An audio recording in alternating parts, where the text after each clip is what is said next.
हमारा टॉपिक जो है today topic is definite integral. ठीक है. In definite integral, why we have named the definite integral? In indefinite integral, we added the constant of integration, that is c. For finding the integration constant, they give two values. Okay. Then we say that is a indefinite integral, lower limit and upper limit, fx dx. If we have in this form, then it is known as the definite integral.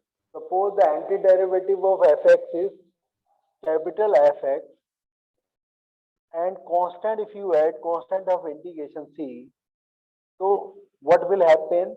You have to put the lower limit and upper limit. Then it becomes fb plus c minus fa plus c, and it will be cancelled. You will get only fb minus fa. So there is no need to add constant of integration. If you add, then it will be cancelled. So we don't add this constant of integration if we have the lower limit and upper limit. So we are sure that what will be the value of constant of integration, then it is known as a definite integral. The method of integration is same as you have done up to last exercise. But in this exercise, you have to put the value of lower limit and upper limit. What is the algebraic meaning, geometrical meaning of this a to b? It means you are finding the, if a to b, a function is continuous. Suppose it is a curve, we want to find out the area of this curve from a to b.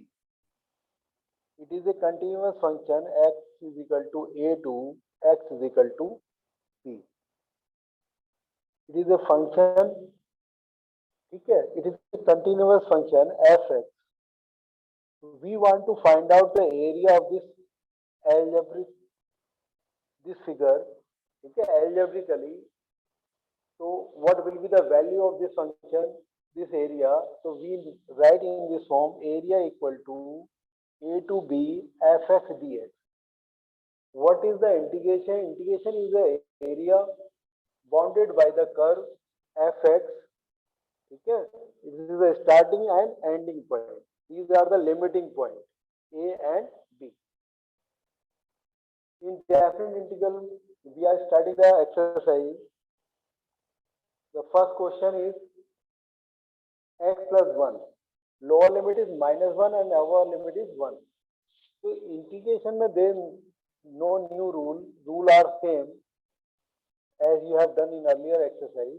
You have to integrate, but you have to put the value lower limit and upper limit. Integration will be x square upon 2 plus integration of 1 is x. Now you have to put the limits minus 1 and 1. Whenever we take the upper limit, okay, after that we subtract by putting the lower limit. If we subtract, the sign will get changed, then it becomes fb minus fa. The same way you put the value of upper limit is 1, then it becomes 1 upon 2 plus 1, okay, minus 1, if you put minus 1 here, 1 upon 2 and minus 1. You can cancel now 1 upon 2 to 1 upon 2. The answer will be 1 plus 1 equal to 2. So you are seeing here the integration of this function, of any function, the rule are same, okay, but you have to put only the limit.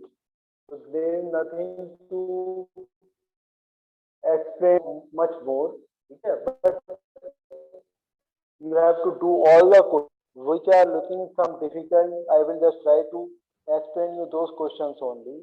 The second question, log x integration. Third question, there is nothing. You have to integrate direct formula x to the power n. Fourth is also directly. Okay. Which question I should tell you? Then question number 8, just I tell you, cosec x pi by 6 to pi by 4.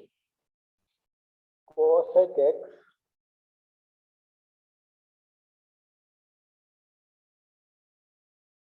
pi by 6 to pi by 4. We have to integrate this one. What is the integration of cosec x? You have to remember the formula. What is the formula of cosec x integration? Log cosec x minus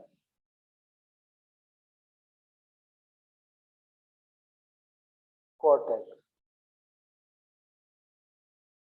Now you have to put lower limit and upper limit. Pi by 6 to pi by 4. If you put the first upper limit, so log cosec